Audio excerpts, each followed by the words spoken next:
जो सिलेक्शन के बाद आपके माँ बाप के चेहरे पे खुशी होगी, आप कहोगे ये 3 साल क्या, मैं 30 साल भी ये करने को तैयार हूँ। कोशिश करिए कि मेंस की तैयारी प्रीलिम्स से पहले हो जाए, सारे नोट्स बन चुके हों, सिलेबस का एक एक जो टॉपिक है उसके पास आपके पास 1-2 पेज के नोट्स हों, और प्रीलिम्स के बाद सिर्फ और सिर्फ रिवीजन, करंट अफेयर्स और टेस्ट लिखना, मतलब प्रैक्टिस, क्वेश्चन प्रैक्टिस, सिर्फ ये 3 चीज़ें चलें। तो फिर मैंने ये डिसीजन लिया कि सोशल मीडिया के अकाउंट परमानेंटली डिलीट कर दिए जाएं, क्योंकि ऑलरेडी यूपीएससी एस्पिरेंट की लाइफ टफ है, ज़बरदस्ती एक और सरदर्द क्यों बढ़ाना है। फ़नी इंसिडेंट बताती हूँ, इस मेंस में मैं हर दूसरे तीसरे दिन रो रही थी। मेरा भाई मेरे साथ रहता है तो उसे आदत पड़ गई थी इस चीज़ की कि बड़ी बात नहीं है, यहाँ पे गंगा जमुना रोज़ बहती है। मोमेंट ये रियलाइजेशन आ जाए कि ये चल रहा है, 3 दिन से कुछ नहीं पड़ा है, उसी मोमेंट मतलब वो चेंज करो। ये नहीं कि कल सुबह से करेंगे या मंडे से करेंगे, उसी मोमेंट से स्टार्ट कर दो। मतलब जो इमोशनल हालत होती है ना यूपीएससी एस्पिरेंट की, उसमें मूवी बन सकती है, और बन ही चुकी है, सीरीज मूवी सब कुछ। मेरे पहले दोनों ही अटेम्प्ट में प्रीलिम्स क्लियर नहीं हुआ था। फर्स्ट वाले में करीब 7 और 8 मार्क्स से, एंड सेकंड वाले में 2 मार्क्स से। So prelims was the biggest obstacle, क्योंकि ऑप्शनल ऐसा सब्जेक्ट होना चाहिए जब जीएस से थक जाओ तो ऑप्शनल की गोद में जाके सो जाओ। तो my father was telling me कि सिविल सर्विसेज की तरफ जाओ, and the funny thing is I was so sure कि कुछ भी करूँगी पर सरकारी नौकरी नहीं करूँगी। नमस्कार साथियों, स्वागत है आप सभी का मोटिवेशन फैक्ट्री के इस शानदार प्लेटफॉर्म पर। मेरा नाम अंकित शर्मा और आज हमारे साथ मौजूद हैं आरुषि मैम। मैम ने अभी 2021 के यूपीएससी में सिलेक्शन लिया है, तो आज मैम की जर्नी को हम इस वीडियो में डिस्कस करेंगे, जानेंगे किस तरीके से उनकी तैयारी रही, कैसे क्या उनका बैकग्राउंड है और आप लोगों के लिए क्या वो टिप्स और ट्रिक्स देना चाहेंगे जो आपकी जर्नी में आगे हेल्प करेगा। बहुत सारे बच्चे कमेंट्स करते हैं कि मोटिवेशन कैसे बरकरार रखें, क्या स्ट्रेटजी होनी चाहिए, प्रीलिम्स के लिए कैसे तैयारी करें। तो तमाम जो भी क्वेश्चंस होते हैं यूपीएससी में जो आपके जर्नी में आर्टिकल बने हुए हैं उनको हम रिजॉल्व करने की कोशिश करेंगे और मैम की जर्नी को डिस्कस करेंगे। Thank you so much ma'am, आपने हमें अपना कीमती समय दिया एंड कॉन्ग्रेचुलेसन, आपने इतना बड़ा मुकाम हासिल किया। 2021 में यूपीएससी में फाइनल लिस्ट में आपका नाम आया। तो मैम सबसे पहले आप ऑडियंस को थोड़ा अपने बारे में बता दीजिए। मेरा नाम है Arushi Sharma. I was born in Meerut, and then बाकी की मेरी स्कूलिंग और कॉलेज सब कुछ दिल्ली से हुआ है।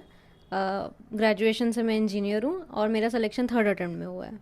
ओके, और मैम ये यूपीएससी की जर्नी कब स्टार्ट हुई आपकी और कब आपको कहाँ से इंस्पिरेशन मिली आपको? जी, जब कॉलेज के लास्ट ईयर में, अपने 4th ईयर में, ये डिसीजन लेना था कि आगे करियर में क्या करना है, तो my father was telling me कि सिविल सर्विसेज की तरफ जाओ, and the funny thing is I was so sure कि कुछ भी करूँगी पर सरकारी नौकरी नहीं करूँगी। बट फिर एक ऐसा इंसिडेंट हुआ, इनफैक्ट 2-3 ऐसे इंसिडेंट्स हुए जहाँ पे मेरे को दिखा कि काफ़ी लोग जो वल्नरेबल सेक्शन है, या बहुत ही स्पेसिफिक मैं बताऊँ, शादरा मेट्रो स्टेशन के बाहर एक छोटी सी बच्ची पैसों के लिए मेरे को मांग रही थी, and I didn't have cash on that day. It made me think. तो महीनों तक वो चीज़ मेरे दिमाग में अटकी रही। तो फिर कि आगे क्या करा जाए, तो मैंने सोचा कि नॉर्मल प्राइवेट जॉब की बजाय जो सिर्फ मेरा घर चलाए या मेरा प्राइवेट इंटरेस्ट करे, उसकी जगह I should dedicate my life towards, बहुत ही टिपिकल सेंटेंस है but making this world a better place. So वहाँ से मोटिवेशन स्टार्ट हुई। फिर मैंने देखा कि सिविल सर्विस होता क्या है एक्चुअली। तो शुरुआत में सिर्फ आईएएस का पता था, बट आगे जाके देखा कि और सर्विसेज हैं। तो अब I want to be an Indian diplomat. ध्यान से सुनना और इसको स्किप बिल्कुल मत करना। जो भी एस्पिरेंट 2023 और 24 के लिए यूपीएससी की तैयारी कर रहे हैं, उनके पास एक शानदार मौका है। अभी अनअकैडमी पर 13 नवंबर सुबह 11 बजे ऑल इंडिया लेवल पर एक स्कॉलरशिप टेस्ट होने जा रहा है, जो कि हिंदी और इंग्लिश दोनों मीडियम में होगा, जिसमें 50 क्वेश्चन पूछे जाएंगे और 7 मिनट का टाइम दिया जाएगा। आप सभी लोग जानते हो यूपीएससी प्रीलिम्स को क्लियर करना कितना टफ होता जा रहा है, तो ये एग्जाम होगा जो यूपीएससी के रियल एग्जाम की तरह ही होगा और ऑल इंडिया लेवल से आप अपनी रैंक को जान सकते हो। ऑल इंडिया लेवल के जो भी यूपीएससी एस्पिरेंट है उनसे आप अपना कंपटीशन कर सकते हो। आप देख सकते हो कि आपकी तैयारी किस लेवल तक है। साथ ही साथ इसमें जो भी 50% शुरुआती पार्टिसिपेंट होंगे उनको 25% का स्कॉलरशिप मिलेगा, और तो और जो टॉप रैंकर्स होंगे उनको मैकबुक, आईफोन, आईपैड और अमेजन वाउचर्स जैसे तमाम 40 करोड़ तक के प्राइजेस रखे गए हैं, वो आपको जीतने का मौका मिलेगा। साथ ही साथ जो भी टॉप रैंकर्स होंगे उनको किसी ना किसी एक आईएएस ऑफिसर के साथ पूरा दिन बिताने का मौका मिलेगा। ये शानदार अपॉर्चुनिटी है आपके पास। लिंक डिस्क्रिप्शन में है, जाइए फटाफट रजिस्ट्रेशन करिए और हमारा कोड यूज करना ना भूलें, MFYT10। आपने माइंड में तो ले लिया कि चलो यूपीएससी की तैयारी करते हैं, आप इंजीनियरिंग बैकग्राउंड से इंजीनियरिंग किया हुआ है, तो इंजीनियरिंग स्टूडेंट्स को हिस्ट्री और पॉलिटी में इतना इंटरेस्ट नहीं होता है। फिर आपकी शुरुआत कैसे हुई और आपका ऑप्शनल सब्जेक्ट क्या है? कैसे शुरुआत के जो कन्फ्यूजन एक एस्पिरेंट के दिमाग में आते हैं कि रिसोर्सेज क्या रखने हैं, ऑप्शनल क्या लेना है, कहाँ से कैसे तैयारी स्टार्ट करनी है, तो शुरुआती इनिशियल स्टेज के बारे में थोड़ा बताइए, कैसे आपने अपना सेटअप पूरा जमाया? तो देखिए, जब डिसीजन ले लिया कि ये करना है और जो डिसीजन भी बहुत सारे टॉपर वीडियोस एक्चुअली देखने के बाद लिया गया, बट फिर मेरा प्राइमरी जो सोर्स था वो यूट्यूब था, जहाँ पे मैंने बहुत सारे टॉपर वीडियोस देखे, ये समझने की कोशिश करी क्या सोर्सेज होते हैं, प्रोसेस क्या होता है एग्ज़ाम का, क्योंकि 3 स्टेज होती हैं ये भी नहीं पता था पहले। फिर सोर्सेज की एक लिस्ट बनाई और फिर ये देखा कि थोड़ी सी गाइडेंस चाहिए मे बी, तो दूर दूर तक कोई नहीं था जो यूपीएससी की तैयारी तक करा हो रिश्तेदारों में या फ्रेंड्स में, फैमिली में। तो तब मैंने ये डिसीजन लिया कि एक ऑफलाइन कोचिंग ज्वाइन करी जाए जहाँ से गाइडेंस मिले। ऑल्दो अब मैं रिकमेंड नहीं करूँगी because it was a waste to be honest, but I do believe that some kind of guidance is needed. फिर कि सोर्सेज एक बार बना लिए कि ये चाहिए, जैसे पॉलिटी की लक्ष्मीकांत चाहिए, एक एक करके सोर्सेज लेने शुरू करे और उन्हें पढ़ना शुरू करा।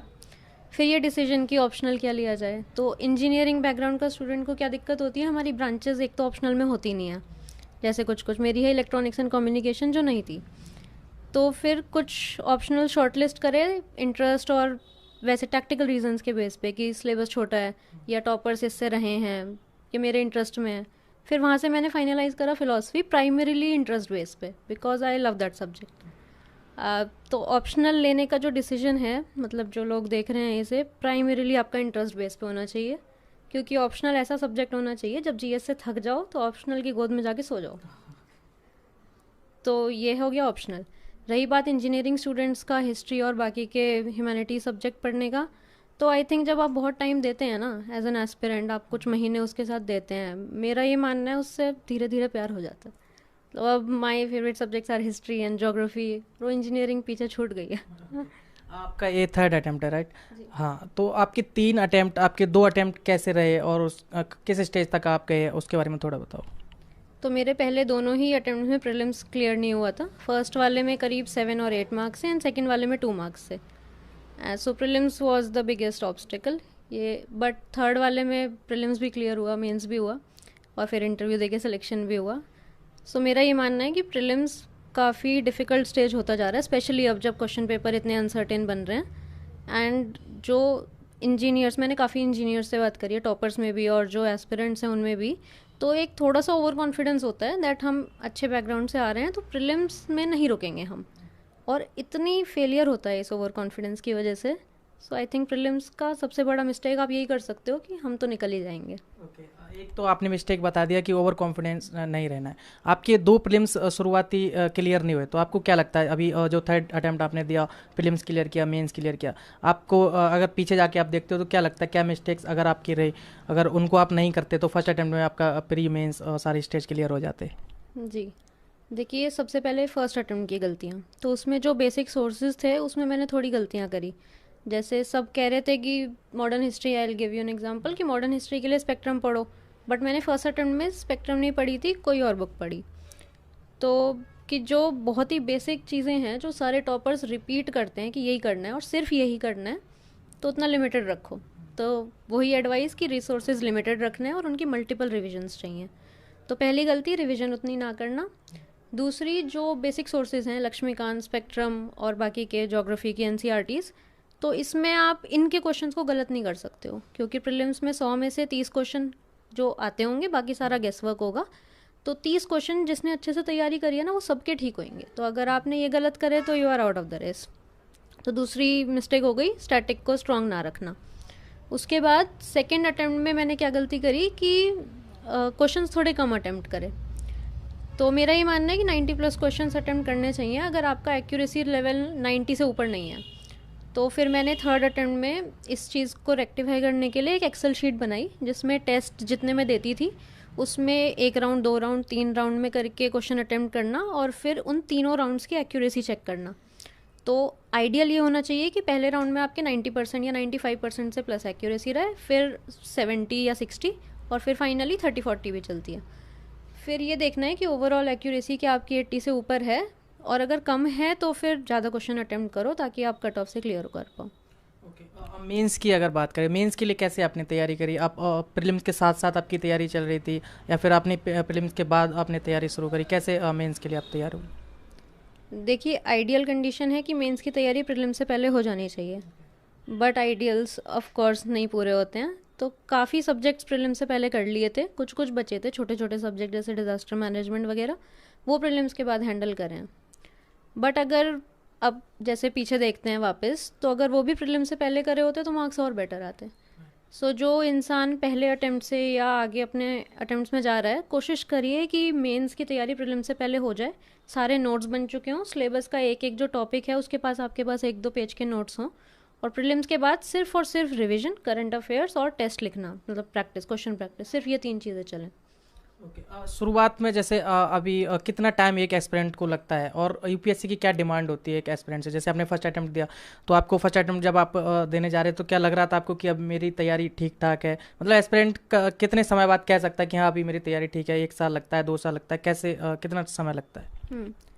देखिए, बहुत डेडिकेशन से अगर करेंगे तो 1 साल सफिशिएंट है, बट जैसे शुरू में गाइडेंस नहीं होती है या कुछ, तो फिर अटेम्प्ट्स बढ़ते जाते हैं। और इनफैक्ट जो फर्स्ट अटेम्प्ट में जैसे निकालने वाला भी अगर पहले टाइम दे देगा और अटेम्प्ट बाद में देगा, तो उसको भी थोड़ा टाइम लगेगा, क्योंकि इस एग्ज़ाम को समझने में टाइम तो लगता है। मतलब ये मिथ है कि आप आइए बस कुछ महीने में पढ़िए और निकाल लीजिए, बहुत कम के साथ होता है 1-2 देखे हैं हमने वैसे मिरेकल्स, बट बहुत कम के साथ होता है। ओके, अगर आपकी बात करें तो आप पहले आप बता रहे थे कि सरकारी जॉब में जाने का आपका शुरुआत से मन नहीं था, और दूसरा फिर आपका फर्स्ट अटेम्प्ट में क्लियर नहीं हुआ, सेकंड अटेम्प्ट में क्लियर नहीं हुआ, तो इस जर्नी मोटिवेशन की बहुत ज़रूरत पड़ती है।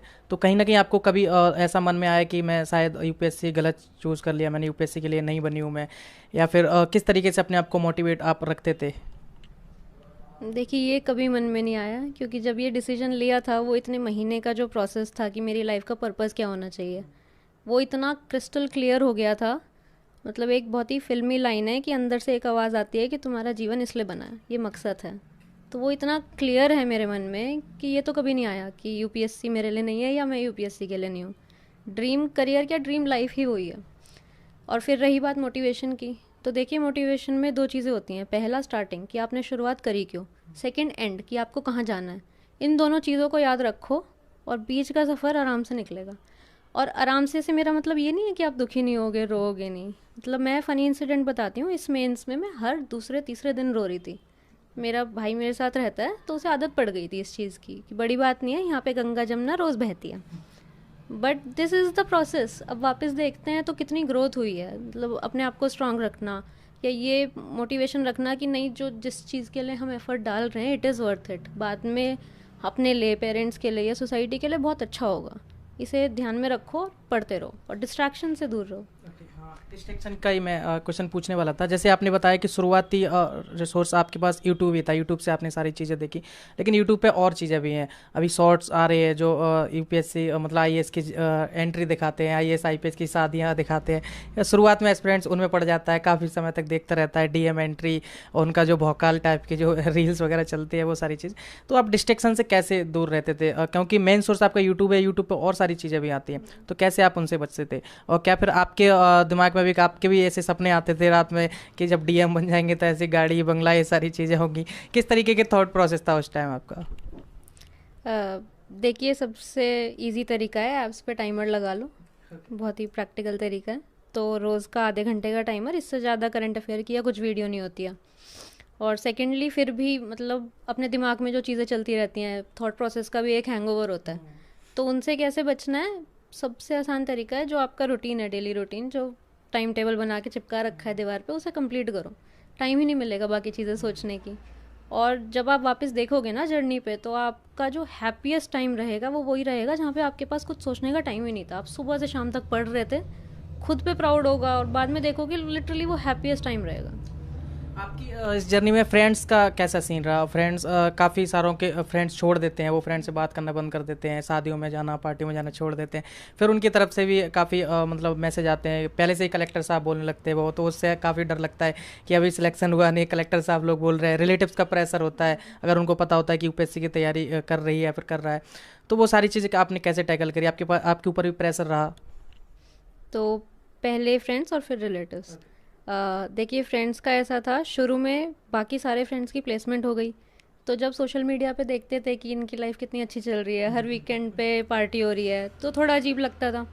तो फिर मैंने ये डिसीजन लिया कि सोशल मीडिया के अकाउंट परमानेंटली डिलीट कर दिए जाएं, क्योंकि ऑलरेडी यूपीएससी एस्पिरेंट की लाइफ टफ है, ज़बरदस्ती एक और सरदर्द क्यों बढ़ाना है।